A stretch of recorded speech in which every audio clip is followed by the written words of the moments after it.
Okay, we'll move on to agenda item number 15. County advisory boards to manage wildlife. Member items informational. CAB members may present emergent items. No action may be taken by the commission. Any item requiring commission action will be scheduled on a future commission agenda. Any CAB member items? Mr. Cooney? Yes, the Elko Cab would like to have an update on the status of the shed antler regulation. It's kind of fallen off of the radar. We'd like to know where it's at. Thank you. Thank you. Any additional CAB comments? Seeing none, we can then move on to agenda item 16. Commission Regulation 20-12, 2020-2021, Upland Game and Fur Bearer Seasons and Bag Limits, Wildlife Staff Specialist Sean Espinoza and Russell Wollstonhume for possible action. The Commission will consider and may vote to amend regulations for upland game birds and mammals as well as fur bearers for the 2020 season. This regulation will also include fall wild turkey seasons for 2020 and spring wild turkey seasons for 2021. Mr. Espinoza.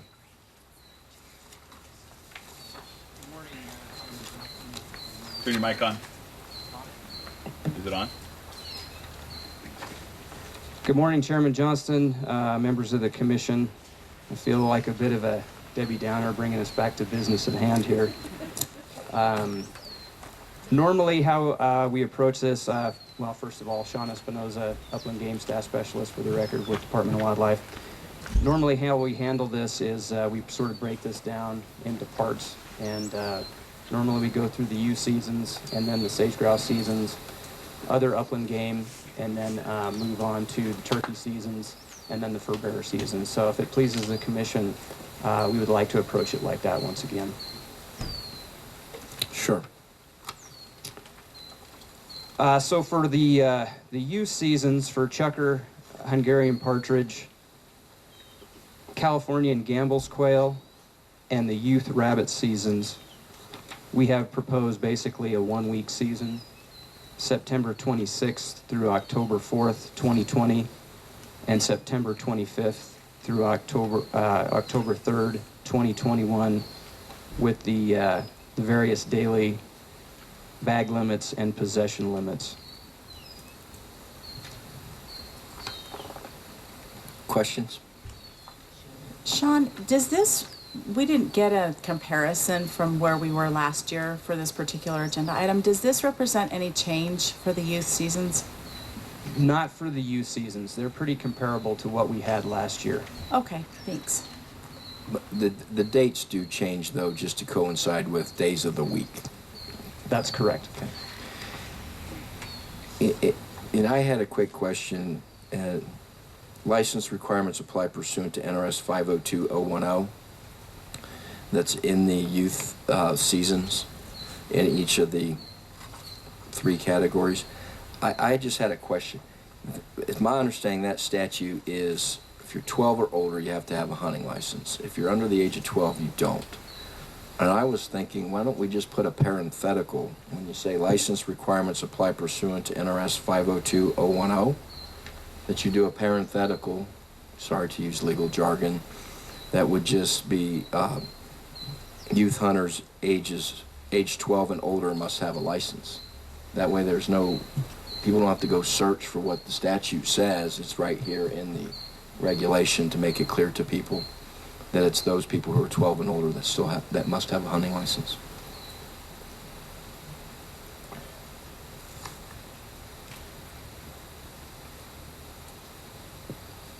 Is that all right?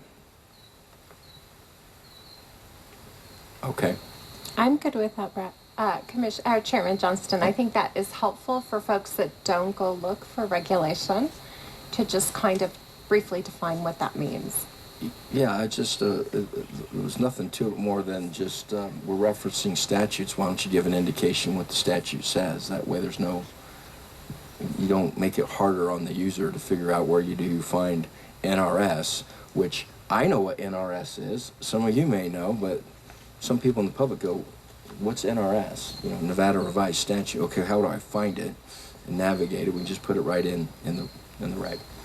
Any further questions, comments? Are we going to do this by piecemeal vote, or do you want to continue on and then go to public comment? It probably would be better for a motion if we did it piecemeal, I think. Okay. If we're going to do that, then is there any public comment on that portion of CR 20-12 on the youth, chucker, Huns, quail, and rabbit seasons? Seeing no public comment on that portion of the regulation, I'll bring it back to the commission for any further discussion or a motion. Okay, I'll move to approve that portion of CR 20-12, the youth chucker and Hungarian partridge season, California Gamble's quail season, youth rabbit season as presented, with the following change: that the explanation will be provided that hunters 12 years of age and older will require a license in reference to the license requirements that are already presented in the reg. Second. Everyone clear on the motion? Mr. Espinoza, clear? Yep. Okay. All those in favor signify by saying aye. Aye. Opposed? Motion carries 8-0 with Commissioner Cavilla absent. With that, I think we can move on to Sage-Grouse. And I'll leave it to you, Mr. Espinoza, how far you want to go. Okay. What you think is the best way to proceed.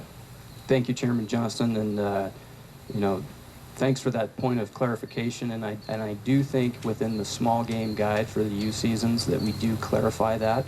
But I'll make a point to go back and make sure that that is within both the table and explanation within the small game guide as well. Okay, for Sage-Grouse Seasons, we basically have about 4 different structures for Sage-Grouse Seasons: 2-day seasons, 9-day seasons, 16-day seasons, and then the Sheldon special Sage-Grouse hunt. For our 2-day seasons, we have Hunt Unit 031, Hunt Unit 141, and Hunt Unit 144. Hunt Unit 031 being in Humboldt County, and the other 2 hunt units being in either Eureka and Lander or Eureka and White Pine County. For the first Saturday and Sunday in October, with a daily bag limit of 2, possession limit of 4. For the 9-day seasons, we have the various hunt units in Elko County and covering most of the central portion of the state with the exception of some units. And then the 7-day seasons, portions of periphery populations in Hunt Unit 104 and 121 in Elko County, some portions of Eureka County, Hunt Unit 012 in Humboldt County, Hunt Unit 154 and 155 of Lander County, and Hunt Units 011 through 015 in Washoe County, and then Hunt Units, or those portions of Hunt Units 104, 108, 111 through 113, 121, 131 in White Pine County. And that season, it would be September 26th through October 4th in 2020, and September 25th through October 3rd in 2021.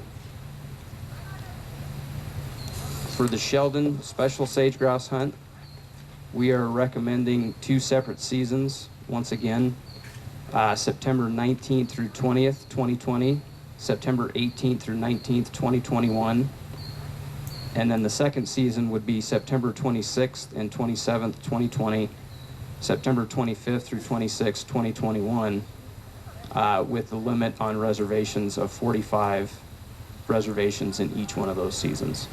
And I'll pause there for questions. Any questions for Mr. Espinoza? Commissioner Hubbs? So, Mr. Espinoza, I looked over some of your projects with the sage-grouse, and I know we kind of went into this last year. We had a really bad survey last year for 2019 because of snow and timing and things of that nature. And then 2020, unfortunately, we had our pandemic, and we weren't able to do some of the survey. We did a lot of surveys, but not, I don't think, as advanced as we had hoped for because we didn't have staff on board. We were trying to deal with what was going on globally. So that's all understood. But my question is, in terms of the locations for some of these studies and some of the concerns that come from those studies, is are the areas in which there were no sage grouse observed at all potentially in these hunt areas? And if so, what hunt areas are those, and should we be concerned about that? Thanks for the question, Commissioner Hubbs. So you're right that we weren't able to get much survey effort in this year due to the pandemic, but some survey was conducted early on. And then there were several consultants, largely for mining projects, that provide data. We had USGS in the field for a period of time. Their technicians were able to actually get out and conduct some LEC counts. We're able to use some of the data information from various research projects, mostly being conducted by USGS, that provides us a pretty good idea about how populations are performing, and we can kind of use that as a gauge. But for populations that we don't observe any birds in, we don't recommend a hunting season for those units. And we have a pretty stringent list of stipulations that we go through in order to determine whether a hunting season is appropriate for a population or not. And I know some of the commissioners are new to the commission, and we haven't really run down this in the past, but if you'll indulge me for just a moment, I'd like to go through the WAFWA guidelines that we follow, and then we also identified another set of stringent guidelines that we follow ourselves in order to, I guess, pass the red face test with ourselves and with the data that we have in hand to justify whether or not we should have an open sage-grouse hunting season. So if populations occur over relatively large geographic areas and are stable to increasing, seasons and bag limits can be relatively liberal. 2 to 4 bird daily bag limit and 2 to 5 week season for hunting seasons allowing firearms. If populations are declining, which in some cases we are, or trends are unknown, seasons and bag limits should be generally conservative. 1 to 2 bird daily bag limit and 1 to 4 week season for hunting seasons allowing firearms, which is generally where we sit in a lot of our hunting seasons right now. Where populations are hunted, harvest rate should be 10% or less of the estimated fall populations to minimize negative effects of the subsequent year's breeding population. Population should not be hunted where less than 300 birds comprise the breeding population, or less than 100 males are counted on LECs. Beyond that, we came up with our own set of stipulations. We use a 3-year moving average of male attendance at LECs to determine whether or not the 100 male threshold is being met for the population management unit. If the 3-year moving average is less than 100 males, we close the sage-grouse hunting season. If the 3-year moving average is over 100 but less than 150 males, we usually go with a 2-day hunting season, but there's some other things we consider as well. If the 3-year moving average is between 150 and 300 males, we recommend a 9-day season with a 2-bird daily bag limit and a 4-bird possession limit. If the 3-year moving average is greater than 300 males, we recommend a 16-day season in that case. Some of the other recommendations that we consider, if populations within the population management unit are trending downward sharply, we have a population growth rate less than 0.90 for 2 consecutive years, and we're below or approaching that 100 male minimum, we close the season. We consider the previous year's recruitment, and that comes out in our wing analysis. If recruitment is greater than 1.58, and we found that to be a recruitment level that would lead to stable to slightly increasing populations, then that also helps us make a decision. If recruitment rate is below 1.58, then we take that into consideration. A population management unit must have at least 10 active LECs within the population. And then we also look at some other things relative to the land's cover of sagebrush within a population management unit. If it's greater than 65% land cover of sagebrush, that's usually enough to sustain sage-grouse populations. If it's between 26 and 65, we're getting into the threshold level where we're going to have issues. That factors into our decision. And if it's greater than 25%, usually due to fire, then we close the season. Thank you. That's a really great information to know. And can you cite that source again that you're using for those recommendations? That is our Greater Sage-Grouse Hunting Season Strategies, and it's an internal guidance document for us. Thank you. Any additional questions? Seeing none, we'll take out to public comment on that portion. CR 20-12 on the Sage-Grouse Seasons. Any public comment? I just have a question.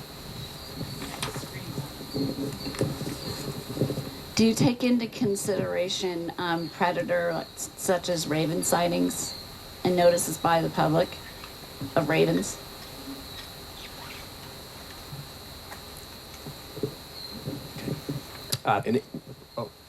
Any other public comment? Seeing no public comment, I'll bring it back to the commission. Mr. Espinoza, if you want to address that question, you can. Sure. Thanks for the question, Chairman Johnston. We certainly do take in raven densities in certain areas when they exceed certain thresholds. That can definitely lead to some recruitment issues with sage grouse. We attempt to address that in some cases with raven removal projects, but with the vastness of Nevada and the limitations with what we're faced with in terms of our permit, it can be difficult. So as part of the USGS studies that are being conducted on the landscape, they do monitor raven populations pretty rigorously on a standardized basis. And if those raven numbers approach a certain threshold or exceed that level, that's something that we consider as well. Thank you. Any other questions or comments?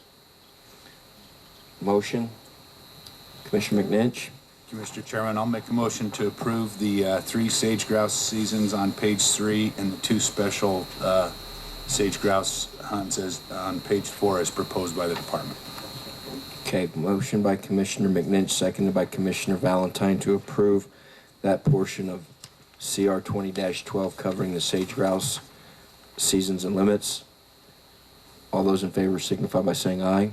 Aye. Opposed? Motion carries 8-0 with Commissioner Cavilla absent. We can then move on to the grouse, snowcock. You want to do the chucker and Hungarian partridge? Quail, pheasant, let's maybe do the rest. Yep. Okay. Mr. Espinoza? Thank you, Chairman Johnston.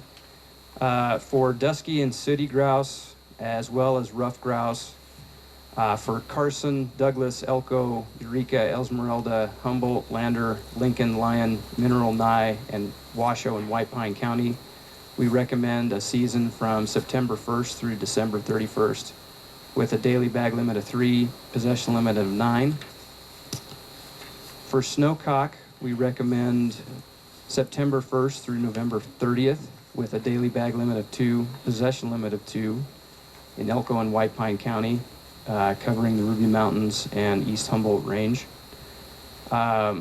One change I'll note there is that we do have the free use permit available. We do have a little bit of a language change from prior years, suggesting that free use permit becomes available after July 1st of each year.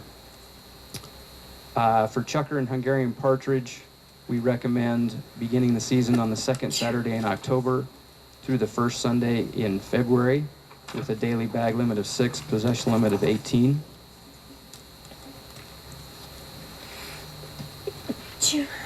For California gambles and mountain quail, we recommend the 2nd Saturday in October through the 1st Sunday in February with a daily bag limit of 10 and possession limit of 30, except for mountain quail where limits may not include more than 2 daily and 6 in possession. For pheasant, we recommend a statewide season from November 1st through November 30th with a daily bag limit of 2, possession limit of 6. And for cottontail, pygmy, and white-tailed jackrabbit, statewide, we recommend 2nd Saturday in October through February 28th with a daily bag limit of 10 possession limit of 30, with the exception of pygmy rabbit, where the daily limit would be 2 and the possession limit would be 6. Okay, any questions? Commissioner Almberg? Yeah, Sean, we just got an email from the department about a disease going through the rabbit population. Is that impact of the disease does it influence these recommendations made before we discovered that, or how is that going to relate to this? Yes, thank you for the question, Commissioner Almberg. So the disease is called rabbit hemorrhagic disease type 2. This is a foreign-born disease. I guess you could kind of compare it to COVID-19. The outcomes for rabbit populations seem to be a little bit more drastic. We're still learning about its spread. It's really spread across the Southwest, moving from Texas all the way into Southern California. And recently we just had our first confirmed case in Nevada of a cottontail rabbit near Boulder City. We are gearing up to perform some surveillance surveys, some rabbit density routes across the state, and determine its spread, and with whatever mortalities that we find that aren't obvious roadkills, we will preserve those. There are a number of rabbits being sent in to the Plum Island Foreign Animal Disease Laboratory in New York. They are full up at this time, so we're going to have to figure out how to store dead rabbits for a period of time, but it's a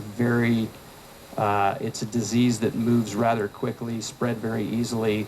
As far as I know, hot temperatures don't affect it as they do coronavirus. It stays on the landscape for quite some time, to the point where we're trying to figure out how do we address our vehicles, how do we address personal protective equipment. It's something we're trying to stay on top of and trying to figure out how to surveil for it, but if it becomes an issue and it gets worse, then there may be some type of emergency action that we may have to take. I just can't tell you that right now.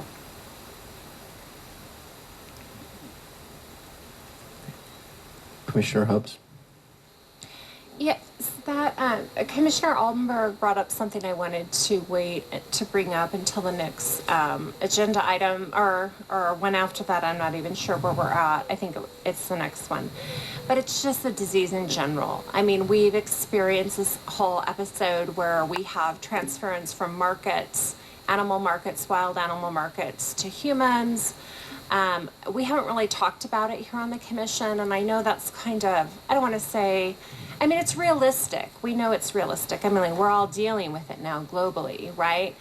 And we're tasked with our state, you know, educating folks, being aware of pathogens and viruses in our own wild populations, and what that might mean. So one of the studies that I was reading about, you know, I think it was one of the, not the sage-grouse, but one of the other grouse species that you had, or maybe it was sage-grouse, but you were testing various, like, do they have this in their body? Do they have this in their body? I think even one of them was the mycoplasma again. It was like another one of them.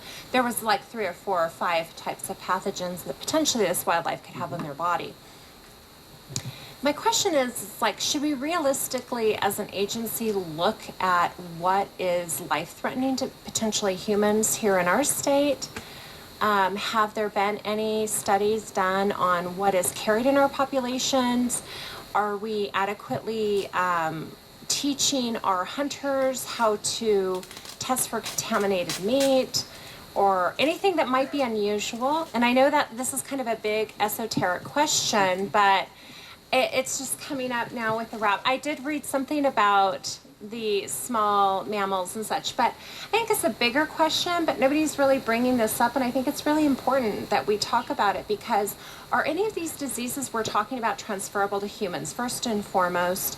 Secondly, is any way that we're handling our our meat after we game, you know, we go out and hunt and we bring home these species, going to threaten the public in any way? And are we thinking about that in terms of the department? I think this is a really important question. I don't want to overlook it as it's kind of manifesting to the top. We have these rabbits carrying this around, and I think we're going to see this more and more as species migrate and there's more interaction with species. And I just think it's really important, and I think we should talk about it today and kind of come up with something, and maybe that's for a later meeting, I don't know. But I don't want to not bring it on record or touch on it, because I want our state to be concerned. I want our hunters to be safe. I want our civilian populace to be safe, you know, to know what to do if they see sick or wildlife. I mean, this could be problematic in the future. Like, is this transferable? If they see a sick rabbit, should they leave it alone? Should they call NDOW? You know, what should be our guidelines on that? Because God forbid we have another episode where something's transferred and we're like, we didn't know it could go to humans, but now we know it can. And it's a big question. I'm just putting it out there for everybody. So, Mr. Chairman, if I might, this is one thing I was going to address under the Department Activity Report. And so let me just start by saying that all of the wildlife health professionals and human health professionals have recognized that there is no high risk or even a moderate risk of rabbit hemorrhagic disease to humans.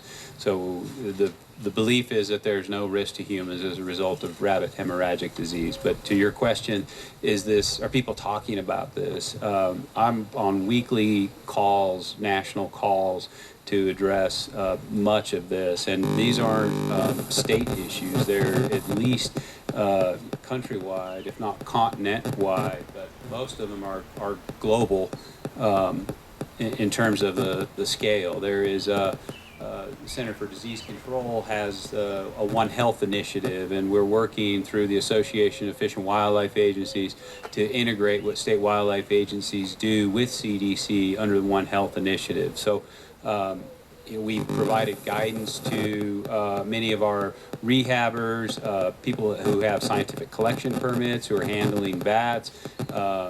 So I know we've kind of gone down a rabbit trail, if you will.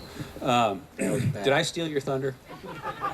No, I would not have made such a bad joke, so you did not steal anything from me. I don't know when I was going to bring this up, but since we were talking about the rabbit disease, I thought I don't want to lose. I have a very short-term memory, so I'm like, get it out on the table. Let's just get it out. I will. I'll speak to it more under Department Activity Report. Some of the conversations and challenges and opportunities. Okay. So let's get perhaps focused then back on the proposed seasons. Did you get an answer to the question, though? That we're going to talk about this bigger question later, because I think it's really important, and I just want to make sure we're on our game with this, because it's very important concerning what's just transpired. And I think we really have some serious dialogue, and we take it seriously, especially for our state, states around us, our nation, whatever. I just think that we acknowledge that this can occur, and that we be very aware of where there might be risk right now. Okay. All right. Any other questions? I don't believe we've taken public comment on this portion of the regulations, so we'll open up the public comment on CR 20-12 for the grouse, snowcock, chukar, and Hungarian partridge, quail, pheasant, and rabbits. Any public comment? Seeing none, I'll bring it back. I realize I let my wife escape too early because I wanted to see her, I wanted her to see me actually vote for the start of the chukar season, since her birthday is October 14th, and I have missed every opening of chukar since then. I don't know if she actually knew I got a chance to vote on it. So anyway, hindsight's 20/20. We can call her or email her jointly and let her know, Brad. No, that's all right. Let's go ahead then. Any further comments or discussion? I'll make the motion. I make the motion to approve that part of CR 20-2012 for the blue, dusky and sooty and ruffed grouse, snowcock, chucker and Hungarian partridge, California gambles and mountain quail, pheasant, cottontail pygmy, and white-tailed jackrabbits as presented by the department. Okay, motion by Vice Chair East, seconded by Commissioner Olmberg. Everybody clear on the motion? All those in favor signify by saying aye. Aye. Opposed? Motion carries 8-0 with Commissioner Cavilla absent. Move on then to wild turkey. If we can you think we can do wild turkey and the falconry? Yes, I would agree with that. Okay. So for wild turkey, for the junior hunts for spring of 21 and 2022, for Mason Valley Wildlife Management Area, and most of these seasons are going to be the last Saturday in March through the first Sunday in May, with a few exceptions. The quota for Mason Valley Wildlife Management Area, we recommend 3. Moapa Valley of Clark County, we recommend 3. Hunt units 102 and 065 within Elko County. We actually added that one this year with a quota recommendation of 1. Hunt unit 115 within White Pine County. We have 2 seasons recommended there with 1 youth tag available in each one of those. Pershing County, quota recommendation of 2.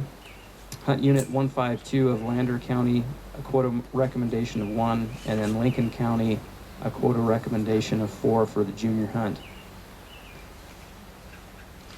For the adult hunts, Hunt Unit 101 of Elko County, last Saturday in March through the first Sunday in May, a quota recommendation of 5. Hunt Units 102 and 065 of Elko County, quota recommendation of 10, with the season from the last Saturday in March through the first Sunday in May.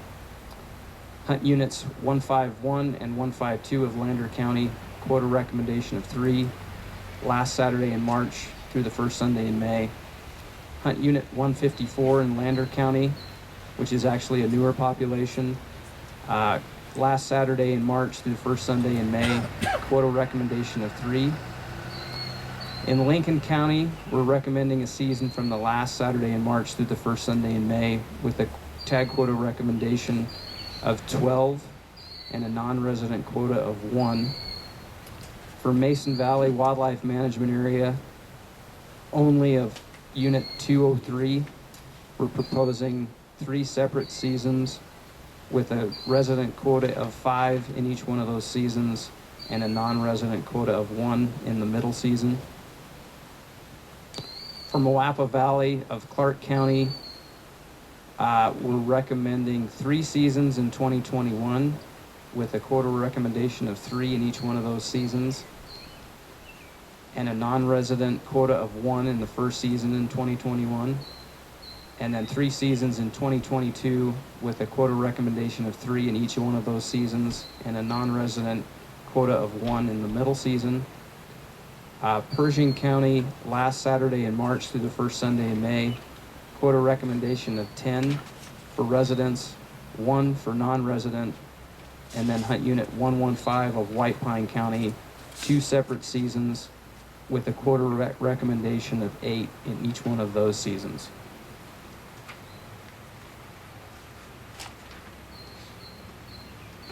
We recommend maintaining the Lyon County open quota hunt on private lands from the last Saturday in March through the first Sunday in May. In units 202, 203, 204, and 291 of Lyon County. And the same sort of season for Paradise Valley of Humboldt County, last Saturday in March through the first Sunday in May.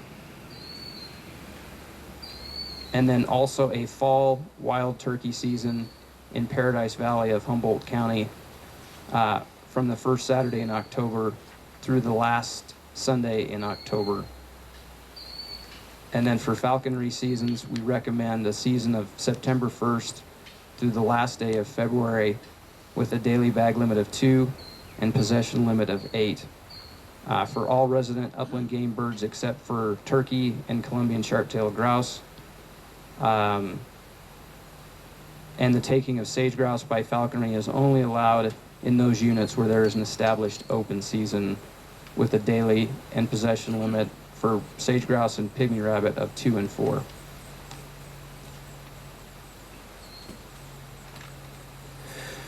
Questions? Seeing no questions, any public comment? Oh, Commissioner McNinch? So Sean, on the page 8 at the top, wild turkey 2020 spring, is that 2021? Yes, that's correct. Thank you for noting that.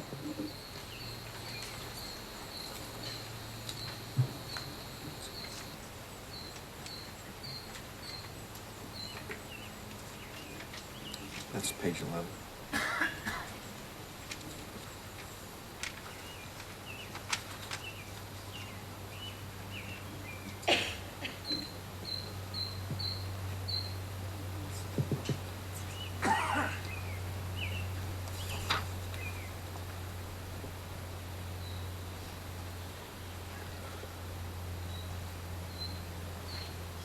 Would that be page 11 as well? No, that's the fall. That's the fall hunts. Any additional questions? Any public comment on that portion of CR 20-12 on the wild turkey seasons and falconry? Seeing none? Oh, hold on. Do public comment and bring it around. Okay. Any public comment? I don't see any, so I was going to bring it back to the commission anyway, so go ahead.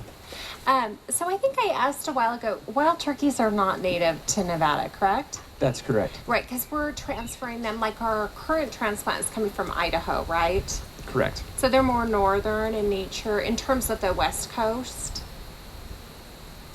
We have 2 different turkey species here in Nevada. We have the Merriam's turkeys, which occupy more of the forested habitats, and then we have Rio Grande turkeys, which occupy areas such as this, where they're kind of river bottom habitats with large cottonwood galleries. And do we have self-perpetuating populations now that we've introduced them? Yeah, there are several populations across the state right now. We have not introduced birds in for several years, almost decades. That are self-sustaining populations. The Great Basin National Park population is doing fairly well. It went through a difficult winter in 2018 and 2019, and there was some mortality that we're starting to realize now. That's why we recommended a lower quota in that particular hunt unit. There seems to be an adaptation of the Merriam's turkeys that's somewhat suited to our more higher elevation habitats that we have in the state.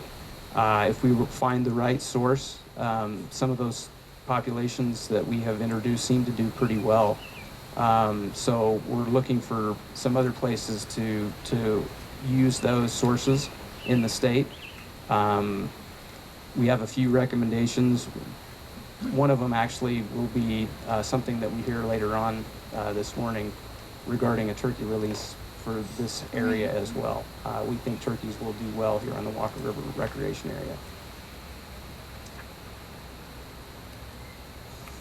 Okay, any other comments or discussion? Vice Chair East? If you're ready for a motion, I'll make a motion to approve that portion of CR 2012 with respect to wild turkey seasons and bag limits and falconry season and bag limits. Second that.